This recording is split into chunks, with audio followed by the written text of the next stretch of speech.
सो अब हम स्टार्ट करेंगे chapter 2 that is nutrition and animals. ठीक है, क्लास 7th का ये बहुत ही ज़्यादा इंपॉर्टेंट चैप्टर है और जैसे वन शॉट रिवीजन या फिर वन शॉट में ही चीज़ों को अच्छे से एक्सप्लेन करना, दैट्स आवर वर्क। ठीक, तो विल स्टार्ट दिस चैप्टर। ठीक है, नाउ लेट्स स्टार्ट। अब हमने चैप्टर 1 में ये पढ़ा है कि जो प्लांट्स रहते हैं वो क्या करते हैं, अपना खाना खुद ही प्रिपेयर कर सकते हैं। ये चीज़ हमारी क्लियर है। ठीक है, तो इसमें कोई मतलब दो राय नहीं है कि जो प्लांट्स रहते हैं वो क्या करते हैं, अपना खाना खुद ही प्रिपेयर कर सकते हैं। बट जो एनिमल्स रहते हैं वो क्या करते हैं, वो अपना खाना खुद नहीं प्रिपेयर कर पाते हैं। तो हमने पढ़ा था दो कैटेगरीज, एक था हमारा एक था हमारा ऑटोट्रॉफिक। ठीक है, एक था हमारा हेट्रोट्रॉफिक। क्या था, एक तो हमारा हेट्रोट्रॉफिक था। अब ऑटोट्रॉफिक वाले में हमारे आ जाते थे प्लांट्स, हेट्रोट्रॉफिक में आ जाते थे हमारे एनिमल्स, जो कि अपना खाना खुद नहीं बनाते थे।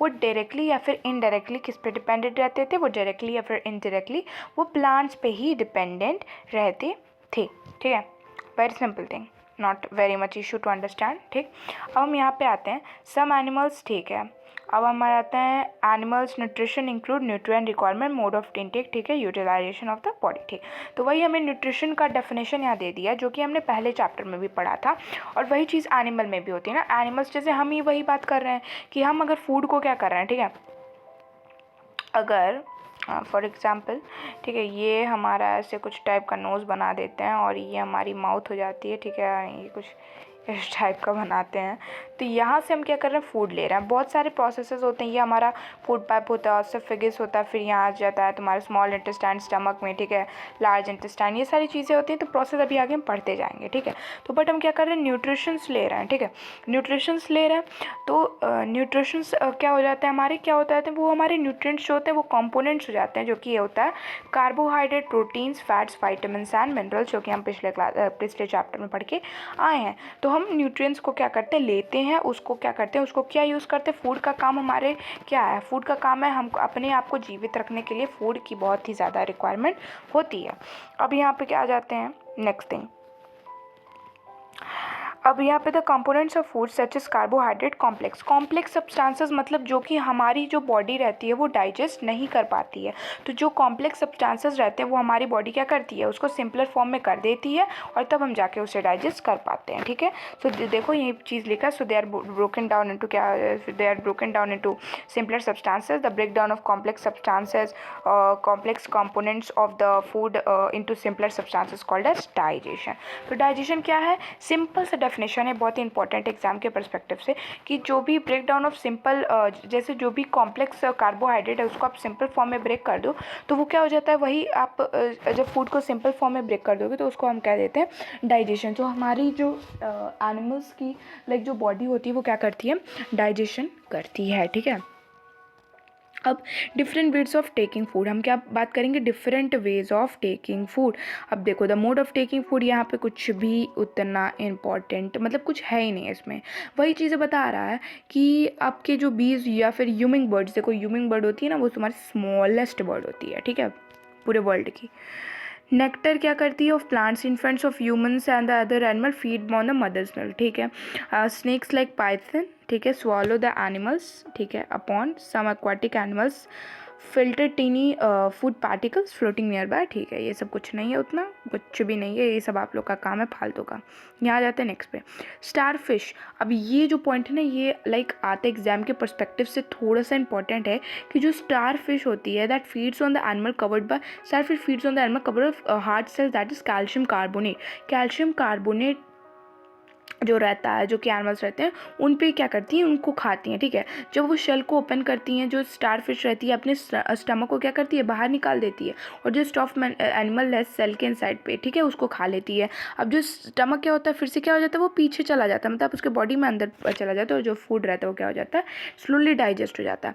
तो ये आपको यहाँ पे ये क्वेश्चन पूछ सकता है कि जो स्टार फिश है ना, वो जो कैसे फूड को डाइजेस्ट करती है, यही बहुत ज़्यादा इंपॉर्टेंट क्वेश्चन है।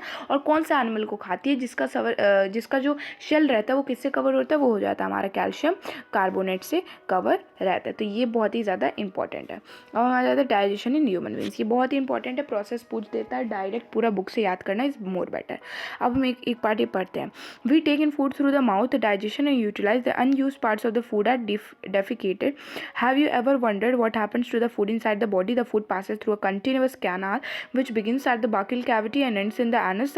At the anus, the canal can be divided into various compartments: the buccal cavity, food pipe और esophagus. अब आप फिर यहाँ पे आ जाएगा small stomach, small intestine, large intestine, rectum, anus. ये आपको याद करना होगा, ये चीज़ ना याद करनी होगी, इसमें कुछ समझना नहीं है, बस सिंपल सी बात करना। बकल कैविटी आपकी सबसे ऊपर रहती है, वहाँ से स्टार्ट होता है, एंड कहाँ से होता है, एक्सक्रीशन से, that is from the end at the anus. These parts together form alimentary canal। अब ये सारे जो पार्ट्स होते हैं ना वो क्या करते हैं, alimentary canal बनाते हैं, जिसको हम कह देते हैं डाइजेस्टिव ट्रैक्ट। तो बकल कैविटी, ऑसोफेगस, ठीक है, बकल कैविटी लाइक, ठीक है, यहाँ से अब देखो ये तुम्हारा आ जाता है बकल कैविटी, ठीक है, फिर यहाँ पे आ जाएगा तेरा एसोफेगस, एसोफेगस के बाद तेरा आ जाएगा स्टमक, ठीक है। यहाँ पे मतलब बहुत ही ज़्यादा क्लियरली दिया है चीज़ें, आप बुक में भी दिया होगा अच्छा खासा। ये बकल कैविटी, यहाँ से फूड को हम एनगल्फ करते हैं। ये ऑसोफेगस आपका फूड पाइप, फिर यहाँ पे आ जाएगा तेरा स्टमक, फिर यहाँ से आ जाएगा तेरा स्मॉल इंटेस्टाइन, फिर large intestine ending at the rectum and then this anus, ठीक है। फिर यहाँ से आपका क्या हो जाएगा, बाहर निकल जाएगा। तो इसमें कुछ खिखियाने की बात नहीं है, ये हमारी बॉडी के ही सारे पार्ट्स हैं, हमें समझना ज़रूरी है। The food components gradually get digested as food travel through the various compartments. The inner walls of the small intestine, various glands associated with the canal such as salivary gland, the liver, the pancreas secretes digestive juice. The digestive juice ही जो, हाँ ठीक है, अब यहाँ पे ये आ जाएगा कि जो पैनक्रियास करती हैं डाइजेस्टिव जूस को सेक्रीट करती हैं, जो कि क्या मदद करता है आपका लाइक डाइजेस्ट करने में। क्या डाइजेस्ट करने में, जो भी आपके जो कॉम्प्लेक्स कार्बोहाइड्रेट्स है जिसको आपने सिंपल सब्सटेंसेस में उसको तोड़ा है, ठीक है, तो सिंपल सब्सटेंसेस में जो तोड़ा है तो वही क्या हो जाता है ना, फिर वही उसको कन्वर्ट कर देती है। कौन कन्वर्ट करती है, डाइजेस्टिव जूस का ये काम होता है। तो जो डाइजेस्टिव ट्रैक्ट्स, ठीक है, और जो भी जितने भी ग्लैंड्स एसोसिएटेड हैं, गाल ब्लैडर, ये जो तुम्हारे पैनक्रियाज हो जाएंगे, ठीक है, ये सारी चीज़ें हो जाएंगी, तुम्हारे सलाइवरी ग्लैंड्स हो जाएंगे, ठीक है, लिवर, ये सारी, ये सब को मिलाकर क्या हो जाता है ना, तेरा डाइजेस्टिव सिस्टम बन जाता है, ठीक है। ये सिंपल सी चीज़ है। अब हम यहाँ जाते हैं, the mouth and the buccal cavity. Food is taken to body through mouth, ठीक है, तो ये चीज़ें हमें लाइक क्लियर है कि हम माउथ से ही, अपने मुँह से ही क्या करते हैं, लेते हैं। क्या लेते हैं, फूड लेते हैं। The process of taking food in, injection, ये सारी चीज़ आपको पता ही होंगी। इंजेक्शन क्या होता है, फूड को क्या कर रहे हैं हम, इन ले रहे हैं तो इंजेक्शन हो जाएगा, डाइजेस्ट कर रहे हैं, ठीक है, तो डाइजेशन हो जाएगा। एक बार फिर से रिवाइज कर लेते हैं चीज़ों को पीछे से। हमारा जो फूड इनटेक हम कहाँ से करते हैं, आपका ले लेते हैं बकल कैविटी से। आप सपोज ये किसी ह्यूमन है, आप ही हैं। अब क्या होता है कि बकल कैविटीज हम क्या करते हैं, अपना खाना लेते हैं, सलाइवरी ग्लैंड रहता है, फूड को लेते हैं, च्यू करते हैं, इसके साथ मिक्स होकर फिर हमारे ऑसोफेगस से आती है, ऑसोफेगस जाता है आपका स्टमक से जाएगी, स्टमक के बाद क्या हो जाएगा ना, आपका यहाँ पे स्मॉल इंटेस्टाइन होगा। स्मॉल इंटेस्टाइन, ये देखो यहाँ पैनक्रिया क्या करेंगे, आपका जो कॉम्प्लेक्स सब्सटेंस है उसको सिंपलर फॉर्म में कर देंगे, फिर यहाँ से आपका स्मॉल इंटेस्टाइन में जाएगा, स्मॉल इंटेस्टाइन से डाइजेस्ट होगा, फिर स्मॉल इंटेस्टाइन से आपका लार्ज इंटेस्टाइन में वेस्ट जो भी रहेगा यहाँ पे आएगा, फिर ending at the rectum, rectum आपका यहाँ है, फिर एनएससीए बाहर एक्सक्रीट हो जाएगा। क्या हो जाएगा, एक्सक्रीट हो जाएगा, ठीक है। इतना सारी चीज़ आई थिंक कुछ उतनी नहीं है। अब यहाँ पे आते हैं, अब यही सारी चीज़ें आपको सिंपल सा दिया गया है। अब अरेंजमेंट ऑफ टीथ को भी समझना बहुत ही इंपॉर्टेंट है। आगे की जो आपकी टीथ होती हैं, ये वाली 1 2 3 4, सबसे पहले हम चलो पीछे से चलते हैं। तो सबसे लास्ट की जो 2 टीथ्स रहेंगी वो आपकी क्या टीथ हो जाएंगी, मोलार हो जाएगा। मोलार के बाद क्या हो जाएगा, 3, ये 3 इधर 3 इधर, आपका मोलार, ठीक, 3 मोलार हो जाएंगे।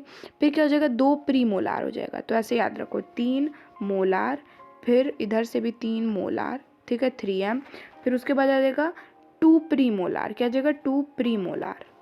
उसके बाद आ जाएगा आपका केनाइन, केनाइन एक रहते हैं, फिर इंसिसर आ जाएगा, 1 2 3 4 आ गई। ये अरेंजमेंट ऑफ टीथ याद कर लो, ठीक, सिंपल सी बात है।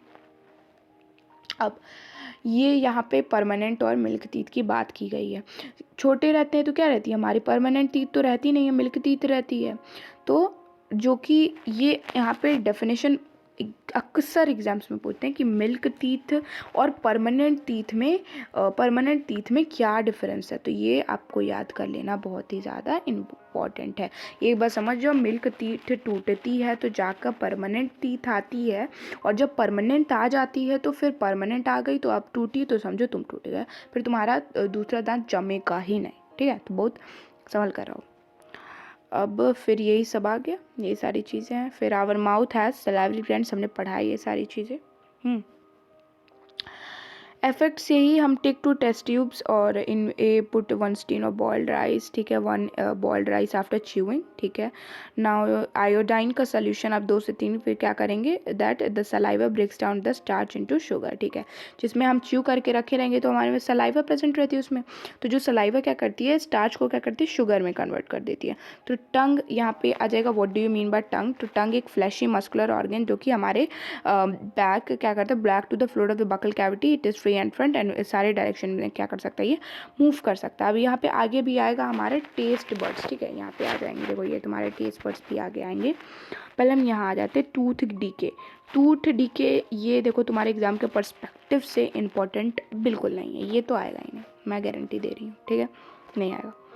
टूथ डीके क्या, बस वही फिल इन द ब्लैंक्स में कभी पूछ दिया तो पूछ दिया, नहीं तो इसमें कुछ है ही नहीं भाई, टूथ का ब्रश करना चाहिए, ये सारी नॉर्मल बातें, इसको कुछ एक्सप्लेन करने की ज़रूरत ही नहीं है। तो थोड़ा खुद से भी बुक रीडिंग की आदत डालनी चाहिए। अब यहाँ जाते हैं इस पे, रीजन ऑफ द डिफरेंट, ठीक है। ये टेस्ट बड्स जो हैं बहुत इंपॉर्टेंट है, ठीक है। तो टेस्ट बड क्या करना है, आपको समझ लेना है कि बाइटर कहाँ रहता है, स्वीट कहाँ रहता है, साउर कहाँ रहता है, तो ये टेस्ट बड हमें समझ लेना चाहिए, ठीक है। अब यहाँ रहता है फूड पाइप, ठीक है। तो फूड पाइप यही होता है हमारा ऑसोफेगस, ठीक है, स्टमक। फिर अब यहाँ से आ जाते हैं, food is pushed down by the movement of the valve with the food pipe. Actually this movement takes food throughout the alimentary canal and pushes the food downwards. At that time food is not accepted by our stomach and vomited out, ठीक है, vomited out, food is pushed, actually this movement takes place through alimentary canal। अच्छा ठीक है। Next से आपका जो रहता है, ये बोल रहा है कि फूड पाइप रन होता है, ठीक है, यहाँ पे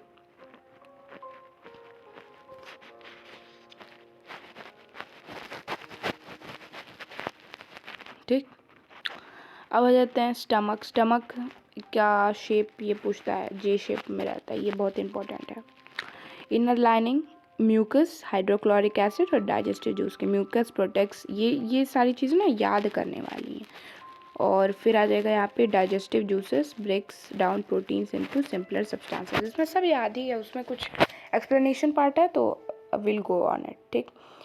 ये सब याद करने वाली चीज़ है, इसमें वही एक बार पढ़ दे रहे हैं। Small intestine highly coiled is about 7.5 long है, बहुत ज़्यादा है।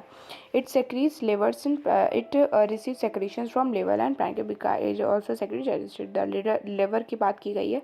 Bile juice that is stored in a sac called gall bladder, the bile plays an important role in digestion of fats. तो क्वेश्चन यहाँ से भी पुटअप हो सकता है कि डाइजेशन ऑफ फैट के लिए क्या है, यहाँ पे आ जाएगा आपका बाइल जूस जो कि गाल ब्लैडर में स्टोर हुआ है, ठीक है। अभी यहाँ पे आपका स्टोरी ये बताया गया है कि बस यही बताया गया कि एक डॉक्टर हैं, ठीक है, डॉक्टर हैं, तो एक उनका पेशेंट है, तो गोली लग गई थी, तो उनके स्टमक है ना वो मतलब दिख रहा था, तो पूरा आर पार हो गया था, तो वहाँ पे स्टमक जिनको गोली लग गई थी बट स्टिल देख रहे थे कि सारा फंक्शनिंग हो रहा था, तो डाइजेशन टेक्स प्लेस कर रहा था, तो वो बहुत ही हक्के बक्के रह गए थे, तो ओपन इंटेस्टाइन वो देखे थे, तो वही बताया गया कि कैसे डाइजेशन हो रहा था, तो वही सब है। स्मॉल इंटेस्टाइन से फिर वही सारा जो कार्बोहाइड्रेट्स रहता है वो सिंपल शुगर्स में, जैसे ग्लूकोज, फैट्स या फैटी एसिड्स, कोलेस्ट्रॉल, प्रोटीन्स जो रहते हैं अमीनो एसिड्स में हो जाते हैं, फिर वही सब। तो स्मॉल इंटेस्टाइन डाइजेशन का काम करती है, लार्ज इंटेस्टाइन हमारा एक्सक्रीट आउट करती है वेस्ट को, ठीक है, बस वही चीज़ है। Villi, these villis are the singular, आपका विलस होगा, ठीक है। The inner walls of the small intestine of thousands of finger like outer growths, जिसको हम लोग क्या कहते हैं, विली कहते हैं। Now the villi increase the surface area of absorption of the digestion of food, ठीक है। Each villus has a network of thin and small blood vessels closer to its surface.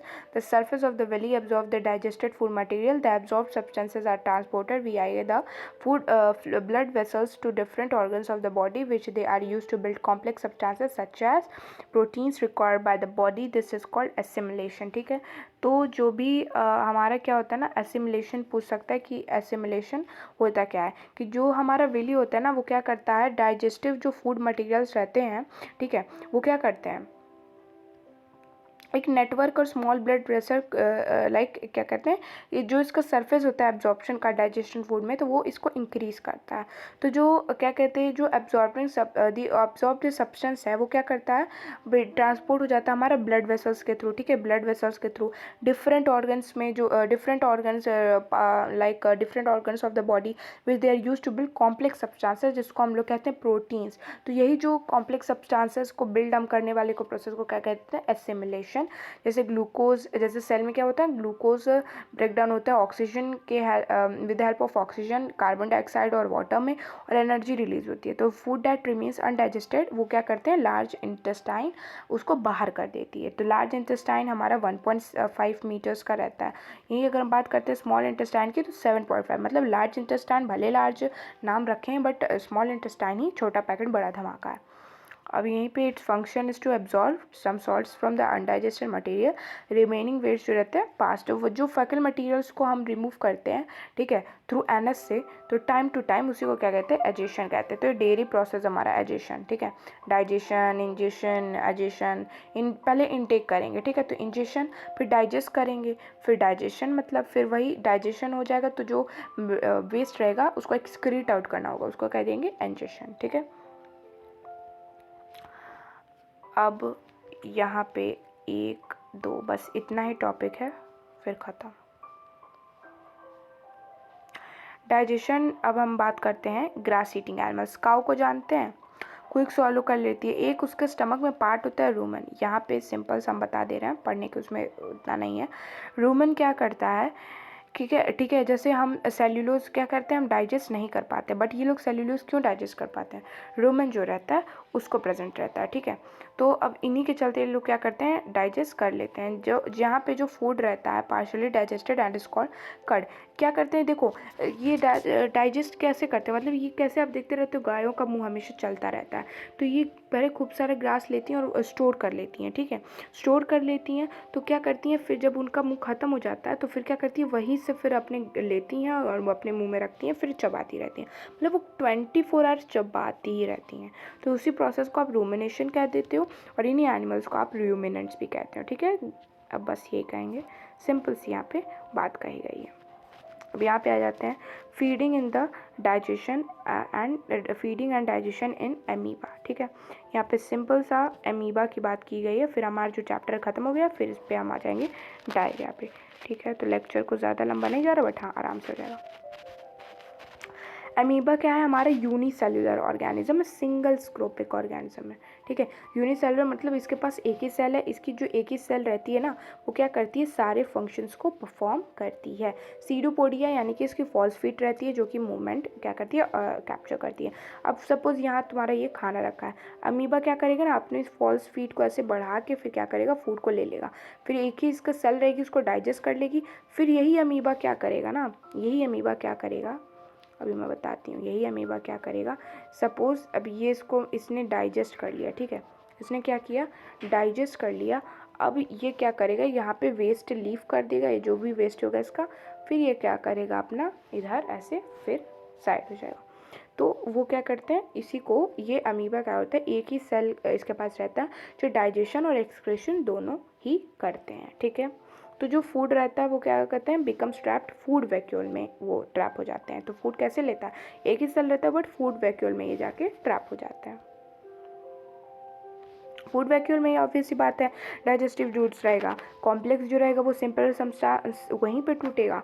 फिर एब्जॉर्प्शन और substance क्या करते हैं, growth में इनके मदद करते हैं, ऑब्वियसली वही जो नॉर्मली कैरेक्टरिस्टिक्स हैं वही सारी चीज़ें, ग्रोथ में, मेंटेनेंस में, उनके मल्टीप्लिकेशन यानी कि उनकी बढ़ोतरी में भी मदद करते हैं। फिर आउटसाइड ऑफ द वैक्यूल वो जो चीज़ डाइजेस्ट नहीं हो पाती है। तो बेसिक प्रोसेस ऑफ डाइजेशन, ठीक है, same animals, later chapter you will learn about the transport of food absorb by the intestine, ठीक है। अब ये सब हम क्या करेंगे नेक्स्ट चैप्टर में पढ़ेंगे। तो एक ऊपर का हमारा पार्ट जो छूट गया उसको हम पढ़ लेते हैं, that is diarrhoea. Sometimes you may have experience that passive water and stool frequently, this condition is known as diarrhea, it may be caused by the infection or ingestion, ठीक है। ये हमें बता रहा है you may have experience the need to pass watery stool frequently, ठीक है, watery stool frequently, this condition is known as diarrhoea, it may be caused by an infection of food poisoning और indigestion, it is very common particularly among children, under severe condition it can be fatal, this is because excessive loss of the water and salt from the body. Diarrhea should not be neglected even before doctors consulted, should be plenty of boiled and cold water with a pinch of salt and, ठीक है, ORS बोलते हैं जिसको, ठीक है। Diarrhoea एक ऐसी disease है जो कि बहुत ही लाइक क्या करती है, ये एक इन्फेक्शन भी लाइक कर सकती है। और यहाँ पे experience the need to pass watery stool frequently, आप क्या करते हो, वाटरी जो भी है आप अपने बॉडी से उसको क्या करते हो, बार बार अपने बॉडी से निकालते हो, ठीक है, वाटरी आप कह सकते हो सब्सटेंस, ठीक है।